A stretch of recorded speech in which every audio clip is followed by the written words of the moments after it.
What's up, y'all? It's your boy Big C back here with another video, and today we're going to be doing a part 2 of a video I posted a couple weeks ago, Big C's Unpopular Opinions.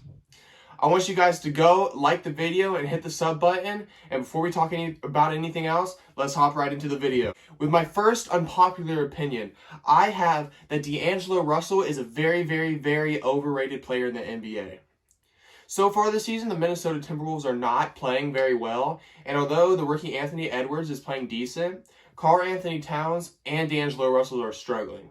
Karl-Anthony Towns, we all know, is an amazing player, so I'm not going to talk about him, but D'Angelo Russell's lackluster defense has been very apparent this season, and although he's averaging 20 points per game while shooting 40% from the three-point line with 6 assists, his defense has been absolutely abysmal. This is why I think D'Angelo Russell doesn't deserve the amount of hype that he's been getting over the past couple of years. When he was in Brooklyn, he played amazing and he led Brooklyn to a playoff seed. But since he's been in Minnesota, he just hasn't been very good. And this season, it's been very apparent. My second unpopular opinion is that John Wall would be better for the Washington Wizards than Russell Westbrook has thus far this season.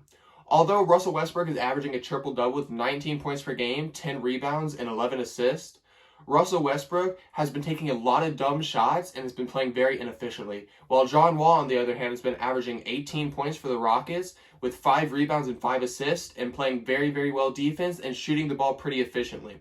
John Wall and Christian Wood next to each other this season have played great for the Rockets when James Harden has been out, but Bradley Beal has had an absolutely fantastic season, and Russell Westbrook just hasn't been able to help him out at all. And I think if John Wall was on this team, the Wizards may have a better record and may be on pace to make a playoff seed, unlike they are right now. My third unpopular opinion is that James Harden's trade value is not as high as you would expect somebody of his caliber to be. Since James Harden has been asking for a trade for the past couple months, all NBA fans have noticed that James Harden may not be as locked into basketball as we all may have thought. James Harden is one of the greatest scorers that we've ever seen in the league, and he's averaged 30 points per game for consecutive seasons, which is just insane. James Harden's scoring ability is almost unheard of, but James Harden is a risky pickup for a lot of teams because who knows if he won't gel with their other players, if he's going to want the ball 100% of the time that he's in the game, and if he's going to end up wanting out of the next team that he's on just as quick as he left the Houston Rockets. James Harden is a very dangerous pickup for any team that's thinking about trading him, and I think for the teams like the Philadelphia 76ers and the Brooklyn Nets, they need to consider other options before trading for James Harden because he could absolutely screw up their chemistry and he could screw up their championship hopes. My next unpopular opinion, this is my fourth unpopular opinion, is that Kyrie Irving is not good for the Brooklyn Nets. This morning, I was watching First Take on ESPN, and Stephen A. Smith brought up the idea that Kyrie Irving may need to retire because his priorities just aren't set on basketball at the moment. Kyrie Irving has been out the past 4 games due to personal reasons, and he was spotted the other day at a family birthday party with no mask, and now the NBA is looking into the COVID protocols to see if Kyrie Irving is going to have to be fined and suspended while he quarantines from this party. Kyrie Irving, through the past couple years, has been hated on by many people because of the wishy-washy personality that he has, and you never really know when he's locked in, and many people even think that he's a cancerous player in the locker room, and that he just doesn't gel well with his teammates. Kevin Durant continues to vouch for Kyrie Irving, which is a great sign for him because everybody knows how amazing of a player Kevin Durant is. But if Kyrie Irving doesn't come back and play phenomenal for the Brooklyn Nets soon, and he continues to have his priorities anywhere else but basketball, they might have to consider trading Kyrie Irving, or he may have to consider retiring after only 10 NBA seasons. My fifth unpopular opinion is that Jeremy Grant is well worth the $20 million a year that Detroit paid him this offseason. So far this season, Jeremy Grant has been averaging 25 points per game, 6 rebounds, and over a block per game.